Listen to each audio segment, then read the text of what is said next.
Greetings to one and all. The Constitutional Law Club of National Law University Delhi is delighted to welcome Professor Mark Tushnet to deliver a second expert lecture on the topic Constitutions, Courts and the People, Reflections on Transformative Constitutionalism. Professor Tushnet is a distinguished American legal scholar who specializes in constitutional law and theory, including comparative constitutional law. He has written extensively in the area of legal and particularly constitutional history and currently holds the position of the William Nelson Cromwell Professor of Law, Emeritus at Harvard Law School. Professor Tushnet, the floor is yours. Thank you very much. Good. I guess it's good evening to you. It's good morning to me. I'm happy to have the opportunity to talk with you about the idea of transformative constitutionalism. As I indicated in correspondence, I actually haven't written specifically about transformative constitutionalism, which I'll define in just a moment, but I have written about sort of general issues that of which questions about transformative constitutionalism are a part. And so I'm using this lecture as an opportunity to put together my general thoughts and specific and bringing them to bear on the issue of transformative constitutionalism. So the term transformative constitutionalism was introduced into comparative constitutional studies by my colleague Carl Clare in connection with the South African Constitution. And his argument was that in the aftermath of apartheid, South Africa had adopted a constitution that committed the nation to dramatic social and economic transformation from what I'll call the status quo. I want to talk about the content of Clare's idea, but more generally, transformative constitutionalism. But before doing so, there are a couple of sort of framing remarks. First, and this is where my thinking comes in, I've been focused in some of my writing on what people call programmatic constitutionalism. Programmatic constitutionalism specifies some goals, social and economic rights, environmental protection, whatever, in addition to what traditional liberal constitutionalism did, which was to provide the procedures for people through democratic processes to choose and then reach whatever goals they wanted. So a programmatic constitution, a purely liberal constitution says, look, we don't care where you folks go. We just want to make sure you get there through liberal democratic means. Programmatic constitutions say, we do care where you go. We want there to be social and economic rights. We want indigenous cultures to be preserved. We want the environment to be protected and so on. And you will use your democratic procedures to get there. And if you don't do that, if you don't try to reach these goals, something's gone wrong. Now, what you do if something's gone wrong is something I'll talk about in a moment. But the idea is, again, that there are goals specified in the Constitution. Now, programmatic constitutionalism is inevitable today. Every newly written constitution contains programmatic elements, and I would say probably going back to the first programmatic constitution probably was the Mexican Constitution of 1917, and ever since then, every constitution has included sub-programmatic goals, and existing constitutions that don't have them have typically been interpreted to include some, although the U.S. is an outlier on that. Now, okay, so we have these programmatic constitutionalism. There's programmatic constitutionalism, of which transformative constitution is a subcategory. There's also transformative politics. And transformative politics occurs when political actors, important political actors, believe that the status quo is deeply unsatisfying. That's why it's a transformation, not merely an incremental tinkering. The status quo is deeply unsatisfying, typically because of inequality, and typically because of material inequality. Although, if you want to have a general analytic framework, you'd say transformative politics is about deeply unsatisfying status quos, whatever the nature of the dissatisfaction is. And transformation is the mode by which the status quo is changed to eliminate its deep unsatisfactory characteristics, to eliminate material or to reduce material inequality. It's probably worth noting that sensibly understood transformative politics, the goal of transformative politics is to change a system that is deeply unsatisfying to one that is unsatisfying in specific respects, or in particular respects that you can address one at a time rather than through revolutionary transformation. So in a forthcoming book, a colleague and I, the book is called Constitutionalism and Its Discontents, which is drawn from Sigmund Freud's book, Civilization and Its Discontents. And at the end of it, we quote Freud as saying, look, what my goal is to treat deep misery into ordinary unhappiness. And that's sort of what the goal of transformative politics is, to transform a deeply unsatisfying system into one that is just not good in many ways, but ways that can be worked on one by one. Okay. So we have programmatic constitutionalism with transformative constitutionalism as a subcategory, and we have transformative politics with transformative constitutionalism as a subcategory. And that latter thing is what I want to talk about. What is constitutional about transformative constitutionalism? That is, what makes transformative constitutionalism different from ordinary transformative politics, or if you like the term, revolutionary politics. Now, there are a couple of possibilities.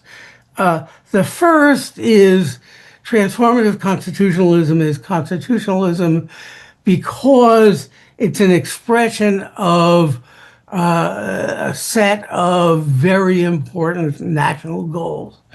So the transformational characteristics are set out in things like constitutional preambles, or I'll put it this way, the initial idea of directive principles of public policy. These are goals for the nation to achieve. Typically, if you go back to preambles, preambles are typically not directly enforceable as law. They are I don't know, the framework within which legal interpretation occurs. And similarly, with the original idea of directive principles of public policy, they were in the Irish version explicitly said these are in the care of I'm translating from the Gaelic. These are in the care of the Parliament and expressly not to be enforced by the courts. Now, so what do they do? Well, what does transformative constitutionalism do as constitutionalism if in this form of an expression of national goals? Well, most notably, and this is what was said during the deliberations over the Irish Constitution, they provide a rhetoric for political actors and a standard, the Irish debate said, a standard by which the performance of political actors can be measured. If you're not trying to promote the economic well-being of families, then you're not behaving in a constitutionally acceptable way, and we as voters will hold you to account. Now, one question is whether this use of constitutional language, preambles and directive principles, is different from ordinary political rhetoric. In some ways, I mean, the one way of seeing the problem is to ask yourself, this is something that being talked about in the United States today, is access to food a fundamental human right, or is access to food something that all Americans or Indians are entitled to? That is, when you tie it to the nation, it becomes constitutional in a way that's different from tying it to, on the one hand, as I've just said, universal human rights, but also on the other, ordinary good public policy. It's just a good thing for all our children to have access to decent meals when they go to school. We don't need anything in the Constitution to say that's a good thing. So the extent to which transformational constitutionalism as an expression of national goals adds something to ordinary political rhetoric, I think is a question for inquiry, maybe even empirical inquiry. Do you see politicians talking about, I've had these three categories: good public policy, what our nation is committed to, and what international human rights, universal human rights are? How do they talk? And if they talk in the second mode, our nation is committed to these things, then transformational constitutionalism as political rhetoric does seem to be doing some work. But you'd have to look and see how politicians talk. Okay, so that's the first version of of how transformational constitutionalism is constitutional. The second is the one, of course, that comes up probably most naturally, which is that the transformational elements of constitutions are enforceable in the courts. So the course of development has been pretty much to move from transformational constitutionalism as the first thing, a particular kind of political rhetoric to the second judicially enforceable provisions. For myself, the most notable example is India's transformation of what were clearly understood to be not judicially enforceable directive principles into judicially enforceable provisions through what was intended to be judicially enforceable, the right to life. That's just it's a very nice, analytic illustration of how the push towards judicial enforcement came to occupy the imagination of constitutionalists who thought about this sort of thing. Now, there are, I think there are two kinds of forms of judicial enforcement that I want to identify. One is something that I'll use a very recent label for. Aileen Cavanaugh has just, in the past couple of years, published a book called The Collaborative Constitution. And one version of judicial enforcement is via collaboration with the political branches. Now, she has a version of collaborative constitutionalism that's, somewhat different from the one that I'm going to articulate now. But what I'm about to say is consistent with her ideas about collaboration. So the first thing you could say is, how can courts collaborate in enforcing transformative constitutional provisions? Right to health, right to food, and so on, right to housing. Well, they can use transformational provisions to bolster action taken by legislatures. The clearest examples of these come actually from both South Africa and Ireland. And Ireland's interesting because there the court has been very adamant about saying the directive principles are not judicially enforceable. But what happened in both South Africa and in Ireland is that legislatures adopted programs to promote housing for the unhoused, as we now describe it in the U.S. And some of those programs involved taking over abandoned or underutilized property, vacant buildings that the owners were holding off the market, waiting for market conditions to improve. That's the most generous way of describing what's happening. And the owners of those properties said, well, you can't do that because that's a taking of my property without compensation or without adequate compensation. And the courts in South Africa and Ireland said, well, the existence of, in South Africa, an enforceable right to housing, in Ireland, a directive principle about housing, supports the action by the legislature.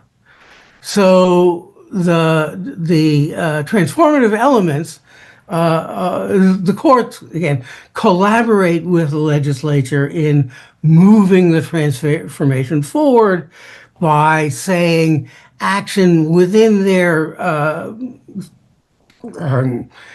legislative competence is constitutionally justified to defeat constitutional challenges.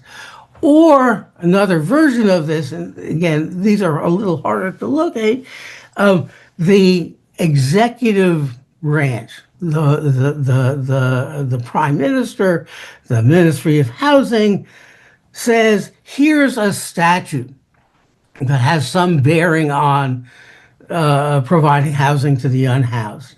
I'm going to interpret it in an expansive manner so as to make more housing available to the unhoused.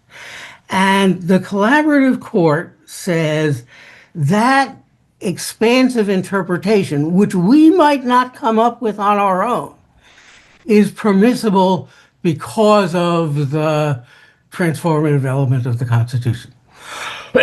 Okay, so in one instance, the courts are bolstering or collaborating with the legislature.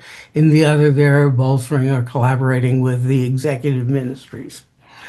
Okay, so that's the first form of judicial enforcement.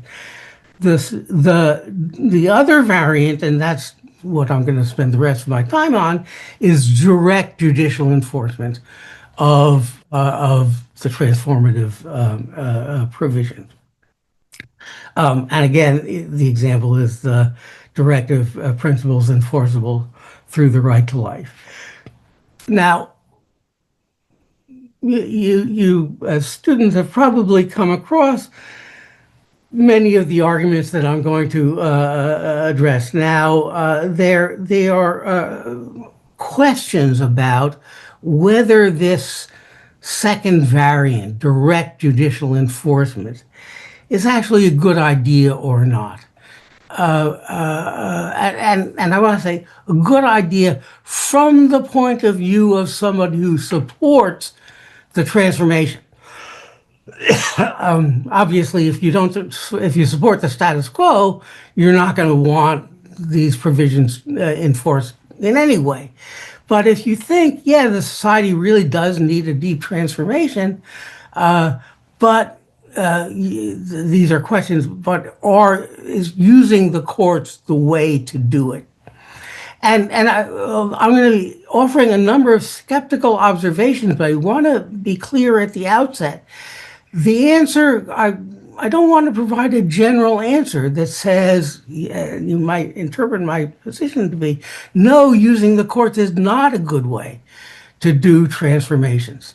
I don't think that answer is universally available.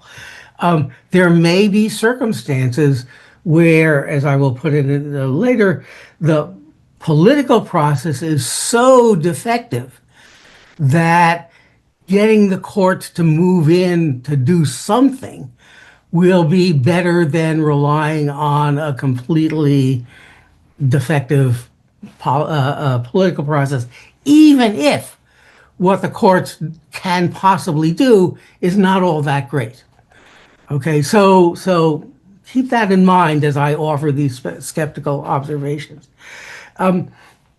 First observation is that when you're trying to transform a deeply unsatisfying status quo, both the goals that you're seeking to reach, a greater degree of material equality, and the means of getting there are complicated.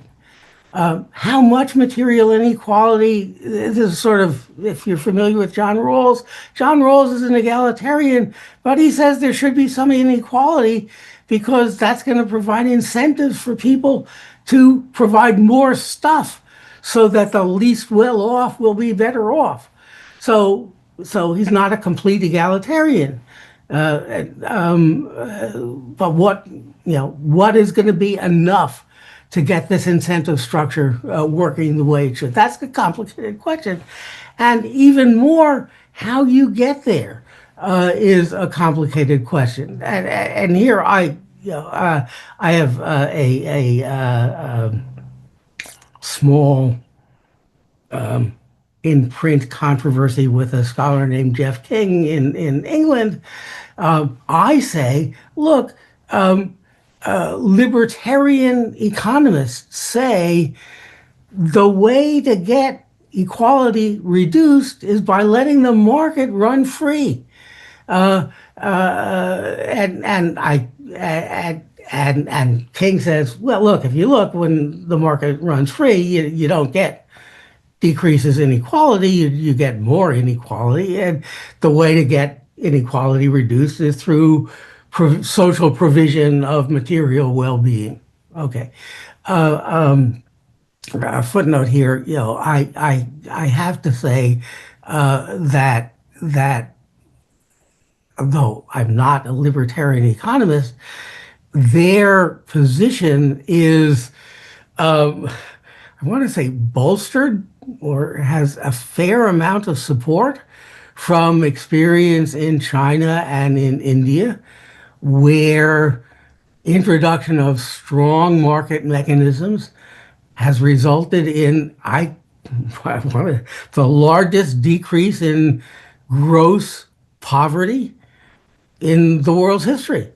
I mean, it's what can you say? India is not a rich country, but it doesn't have the degree of gross poverty that existed before the implementation of marketizing reforms. And the same is true of China. You've got billions of people who are better off as a result of marketization policies. So, okay, so I'm not defending either position. It's just that, you know, both positions are coherent ways of trying to transform the material inequality of India and China. Now, how can a court choose between strong social safety net approach and libertarian marketizing approach? It's the general analytic version is to say, to use the terms of Lon Fuller, that these problems are polycentric. There are lots of things, lots of moving parts to get the transformation going, and courts don't handle polycentric problems well. It's not that they can't. There's a fair amount of evidence that with respect to sort of discrete, albeit polycentric problems, courts can get a handle on them. The examples mostly involve rights to medication, which I think there's some Indian litigation about. The litigation I'm familiar with is from Latin America. And the evidence is, look, you can actually get that done. It looks like a very complicated process, but you can actually get it done if you, the courts, create monitoring bodies and then periodically supervise what the monitoring bodies do. You can actually accomplish something. So it's not that courts can't handle polycentric problems. It's just that it takes a certain kind of creativity. And Fuller actually said that kind of creativity violated what he called judicial proprieties.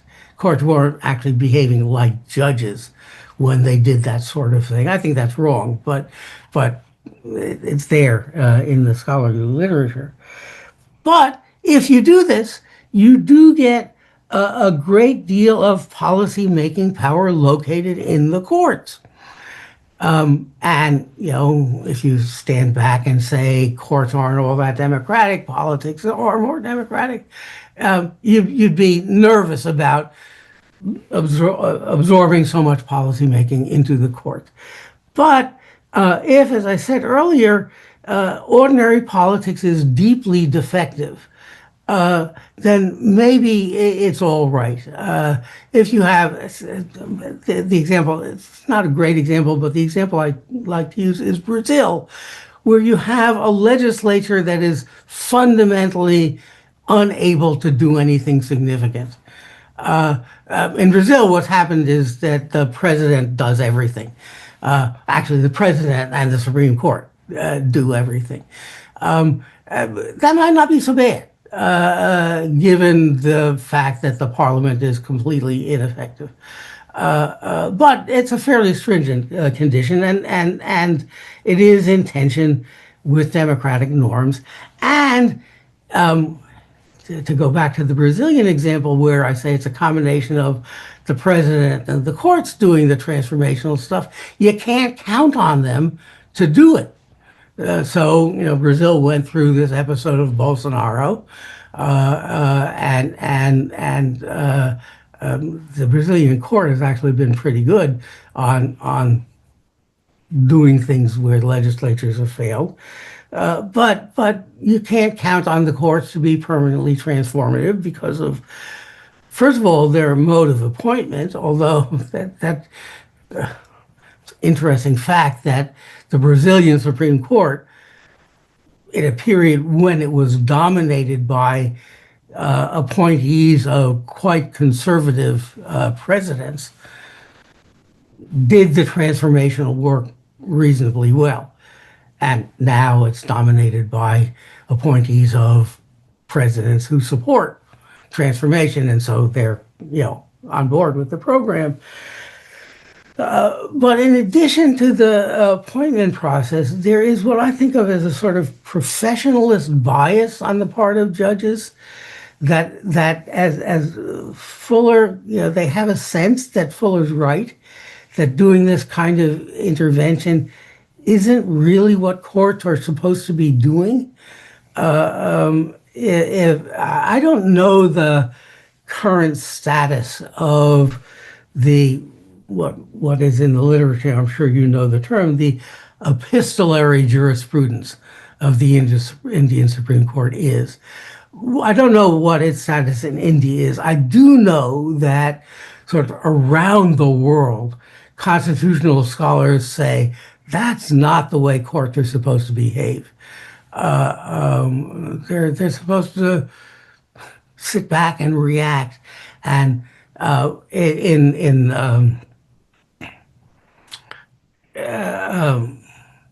in one formulation, they're supposed to be backward looking, enforcing existing rights, not creating new ones. Now, there's a jurisprudence that says, no, that's wrong. But I think judges have this sort of professional sense that they should be more cautious than transformational. And so you can be skeptical about whether judges will be good at direct enforcement. Second feature of complexity is interconnection. Fuller captured this in the metaphor of the spider web. If you have a big spider web and an insect lands up in the left-hand corner, the spider in the lower right-hand corner is going to feel the landing of the insect and will start to do something about it. So when you have a spider web effects in something that happens in one place has effects elsewhere. So here, the example that I like to use, again, comes from Latin America, where there's a very vigorous jurisprudence about the rights of individuals to medications that would be helpful to them or potentially helpful to them in when they have life-threatening conditions. There's one famous example in which one case involving one very expensive medication, which a couple of hundred people needed, the case ordered the Ministry of Health to spend 2/3 of its entire budget on providing that medication. That means 1/3 of the budget is all that's left for everybody else, for everything else. But even more, in another case, the same structure, the Minister of Health said, look, we've allocated, I'll make up a number here, $50 billion to the health budget. It's pretty good. It's not perfect. We know there are things that we could do with more money, but we need that. If we had $10 billion more, we could do more. But we've decided as a political matter to spend that $10 billion in the Ministry of Housing. Okay. And first of all, it's hard for the court to figure out, does that make sense from the point of view of transformation? But even more, the Minister of Housing says, look, if we provide housing for these unhoused, their health is going to improve. So that spending the $10 billion on housing is actually a better way of improving health outcomes than spending $10 billion on in the health ministry. It's impossible. I think it's impossible for a court to figure out what to say in that circumstance. The other cases where this has come up are also quite find interesting, and I think have some resonance in India. In Latin America, there are very vigorous protections, three kinds of protections which I want to identify. First, commitments to social and economic rights, as part of the transformational constitutionalism.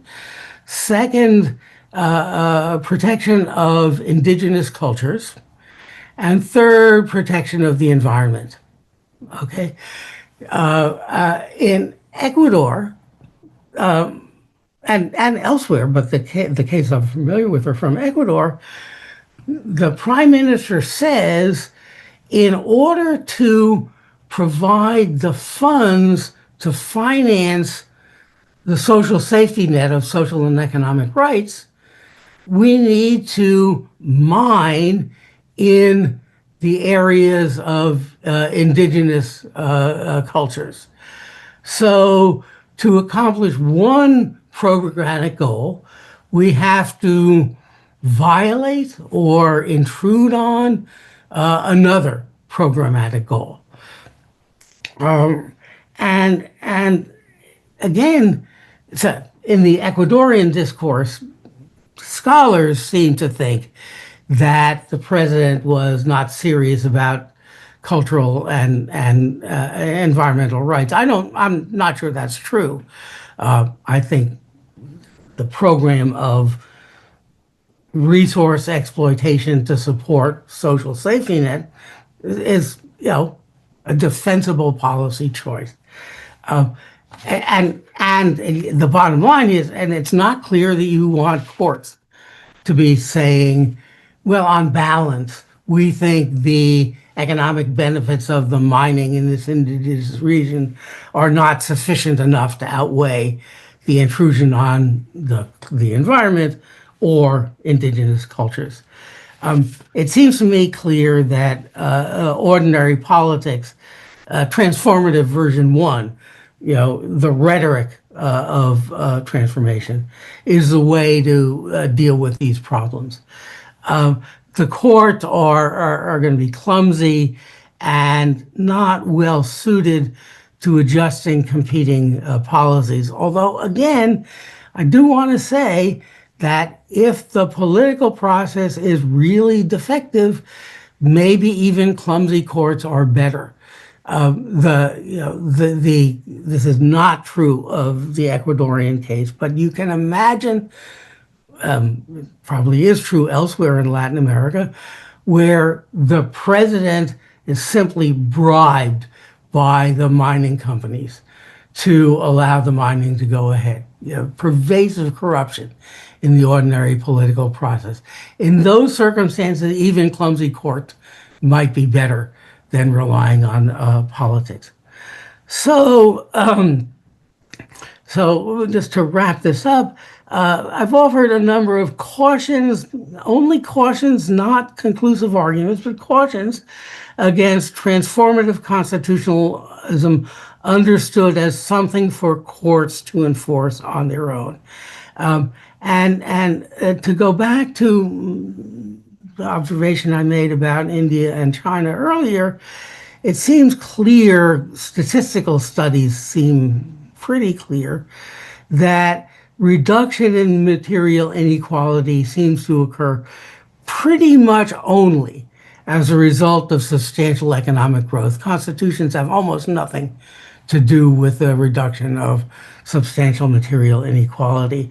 And if that's true, courts can do best by standing out of the way of the political branches and letting them figure out, subject to political control by the voters, what the most promising ways of increasing national wealth are, so that material inequality can be reduced. Again, the courts do have a role. They have a role of not interfering. They have a role of saying you can do this without constitutional objection. You can do this by interpreting the statutes generously. And in doing so, one of the things, and this is what I'll finish up on, is this. I've distinguished between courts and political actors, but courts can be political actors themselves. Not, I want to say, self-starting political actors. I mean, they can do that, but they're clumsy about that. But as one of the resources that other political actors have, most notably civil society, in prodding the classic political branches, parliament and the executive, to do things. Civil society comes to court and says, look, we have a constitutional right to housing. You should do something about it. The courts fumble around. They do something, not very effective. But the civil society organization can now say to the politicians, look, if you don't like what the courts are doing, that's fine with us. Just do something better. Here's our suggestion for what you can do better. So the bottom line is I've taken the subtitle of the talk, Transformative Constitutionalism, as my theme, but the title was something like Citizens and Voters. And the ultimate story about transformative constitutionalism is that it's the interaction among citizens and voters, politicians and courts that interaction is the ultimate driver of transformative constitutionalism. Okay, so that's my talk. Happy to have a conversation with you. I think I'll be able to hear questions from the audience. Hello, are we audible, sir? Hi, are we audible? Yes, I can hear you. Yeah, so we'll take a few questions from the audience we have offline, and then I think we can take 2 questions from those online as well. Is that fine with you? So is that fine with you? Can we start? Oh yes, I'm sorry. Sorry. Yeah. Sure. Guys, anyone who has questions, Karan, can you come here and ask the question with mics and everything?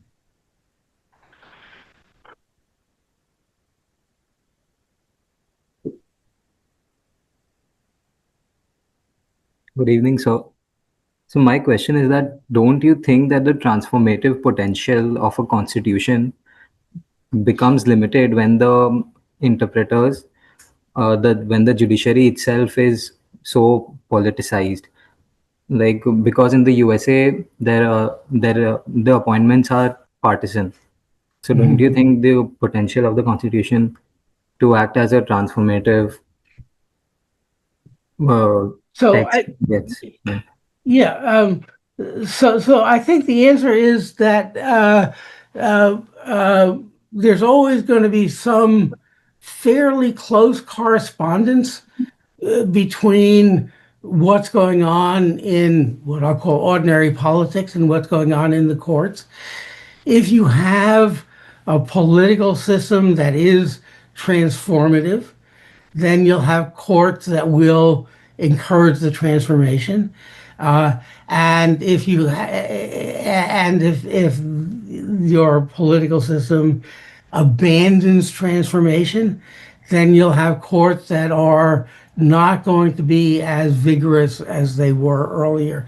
That's the story in South Africa. In fact, the initial parliament in South Africa was a transformative parliament. And you had the first generation of a constitutional court that was transformative. And then for reasons that are not worth going into, Parliament got deeply corrupted, and the courts got less corrupted. I mean, their courts are still better than Parliament in South Africa, but they're no longer as vigorous in the transformational process as they were before, and that's inevitable. It just there's a strong literature about books titled Judicial Independence and Accountability, and everybody knows that for any system to work, the courts are going to have to be to some degree independent and to some degree accountable. And, that variation, there'll be variations and so on. But overall, you're not going to get long-term disjunctures between the courts and the political branches.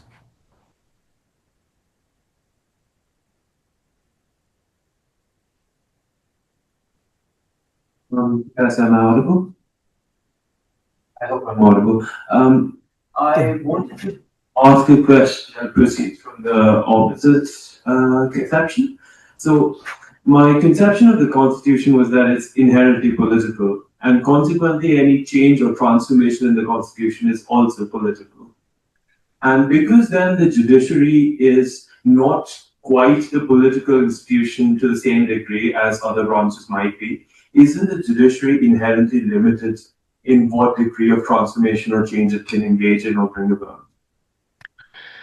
Yeah, so I've been writing about early in my career. I did a lot of writing about the courts as political bodies, and I've come back to that more recently in stuff I've been writing. And here's the way I think about this: we have politicians who operate in I want to say two two domains. One is that the good ones, well, all of them need to figure out how they're going to get votes from constituents by providing the constituents with policies that the constituents immediately want and would think they would benefit from. All of them are concerned about that.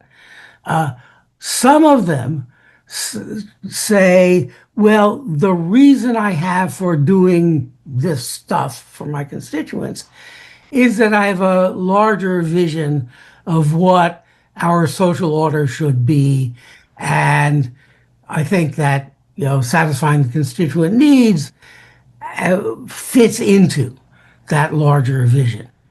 Okay, that's the politicians. Judges, I think, are political in the sense that they have the second thing, the larger structure of or vision of what would be good for the society, but have the first, satisfying constituents, much less strongly. Now that can be a bad thing when the judges sort of become fanatical about enforcing their vision of what the good society is. But it can also be good because if the judges are, somewhat sensible about their visions, they can use it to, again, acting politically, to push the society, the political actors, in the direction they think is appropriate. And then what you have to think about is, well, what kinds of structural visions do these judges have? And there and I'll go back to my point about the professionalist bias of judges. I do think that the vision of judges, because of the professionalist bias, is likely to be more conservative than would be appropriate in a society actually committed to transforming a deeply unsatisfying status quo.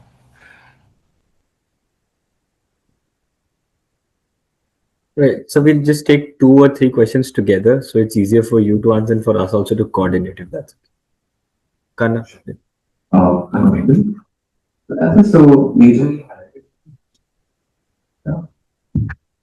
you majorly indications of judiciary answering policy-centering questions. So, majorly, the institutions we are left with would include something like Human Rights Commission. But in your paper, the institutions protecting constitutional democracy, you also critique the Human Rights Commissions with specific to India. So, I wanted to understand like the reasons behind that, and yeah. Abhinav. I'm sorry, I couldn't quite hear the last part of your question. So, with regards to your perspective on the human rights commissions in India, you have critiqued their capacity as well. Okay, yes. Did not- Okay. And was there going to be another question, or should I? Yes. Sir, give me a second. We'll just take one more question. Fuller's point was not only empirical in that courts find polycentricity hard, but also moral jurisprudential in that judicial forms of reasoning are rights-based adjudication and not managerial or problem solving. It's not only that converting political problems into legally tractable problems produce functional challenges, but there's also structural challenges of normative overreach. Do you think do you find that those problems are context dependent or and as sufficiently respond to fuller argument? Yeah. Okay. Should I do these two now? Yeah. Okay. Okay. So the first question was about the human rights commissions and the guarantor institutions. I call them fourth branch institutions. Tarun Kataen has a better term. He calls them guarantor institutions. They're, I think all that I want to say about them is that they are structurally quite similar to constitutional courts. And so pretty much everything I've said about courts and transformative constitutionalism, you could transfer to the fourth branch or guarantor institutions. The one case that I find most interesting, but because of now limitations in my ability to travel and do research, can't really find out enough about, is there was at least a moment when the Indian, I don't recall the title of the electoral management body, had a vision of enforcing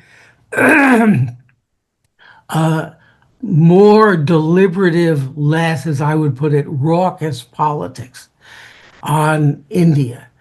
That seems to have failed, but it would be an example of the use of a guarantor institution to promote what would be a transformation in politics itself in India.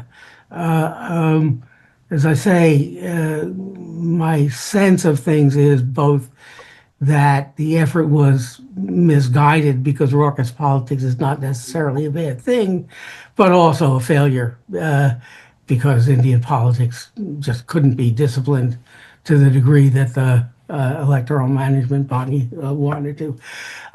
The second point is the jurisprudential one, and here I think all I want to say is that you've identified a serious debate among students of jurisprudence. People who are in favor of transformative constitutionalism are on one side of that debate. Okay, if the side they're on is in some transcendental sense wrong, then transformative constitutionalism is a bad idea. But I'm in no position to adjudicate which side of the jurisprudential debate is correct or not. And for purposes of analyzing behavior in the world, I think it's sensible to treat both sides as having defensible positions that judges could permissibly take, positions that judges could take. So we just take one question from people online. If anyone of you has a question, could you raise your hand?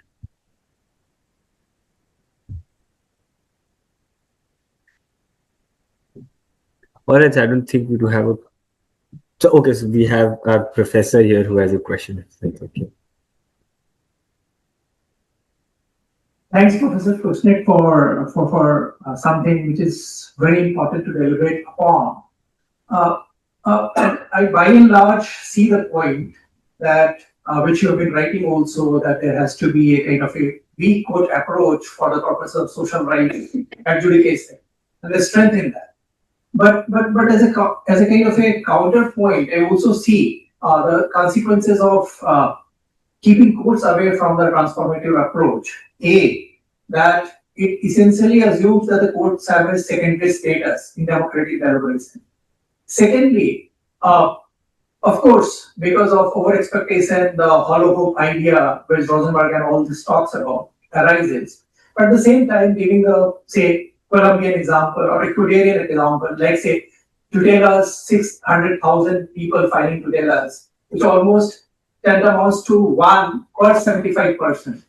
What else can be more democratic deliberation than so many people coming to the court and trying to get their issues actually deliberated at the apex level, which actually pushes in a democratic deliberation. Of course, I see the possibility that courts may not end up giving justice to all of them, but essentially they end up priming those issues, which is subsequently taken up by electoral politics and all other places where democracy actually is seen with full force. Yeah, so I'm afraid I didn't, because of my hearing difficulty, didn't catch all of that. But here's what I take from this, and then if I'm not addressing your question, maybe we can continue the discussion a bit.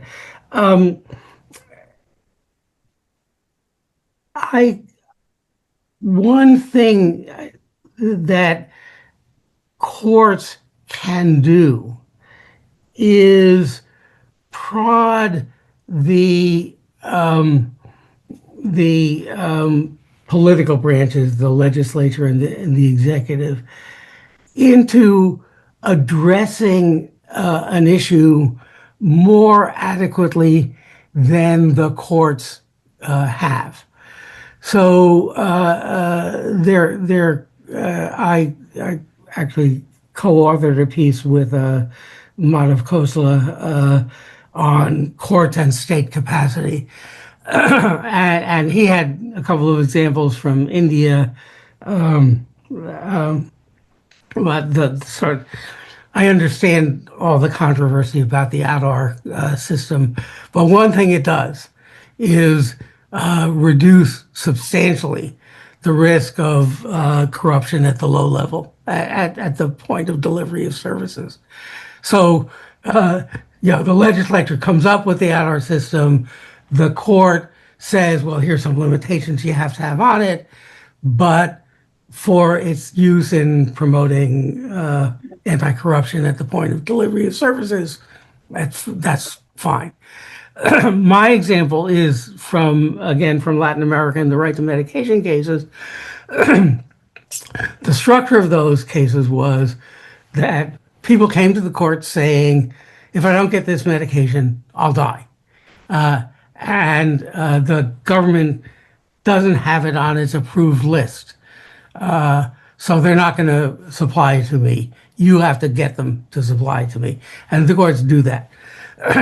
the Ministry of Health sees all these cases and says, this is crazy. The real problem here is that we, the Ministry of Health, don't update our list of approved medications fast enough. So what we're going to do is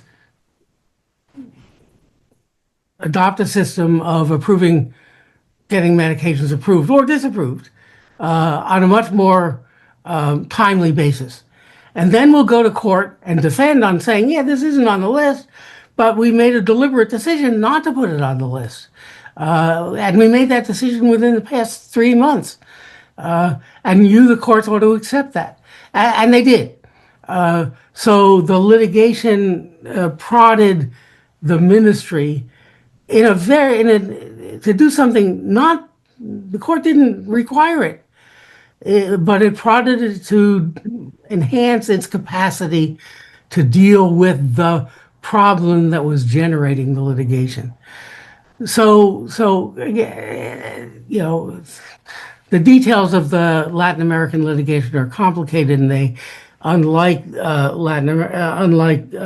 India and Gerald Rosenberg's stuff, they don't involve civil society organizing to use the courts.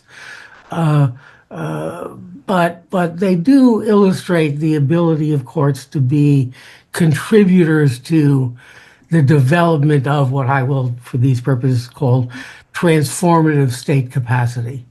I don't know if that I'm sure it doesn't fully address your concerns because, as I said, my hearing was not great, but I hope it addresses some of them.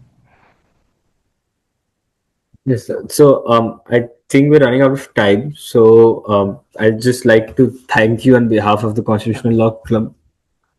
On behalf of the Constitutional Law Club at National University, Delhi, we're thankful for you taking your time and taking this lecture at 9 a.m., I suppose. Thank you very much for this. And I think it was a very fruitful discussion all of us had. Well, thank you. I enjoyed it. I hope you benefit from it. And if anyone in the audience wants to email me with a specific question, I'd be happy to reply. My email you can look up on the internet. Sure, sir. Thank you so much for this. We hope to have you soon again. Okay. Bye.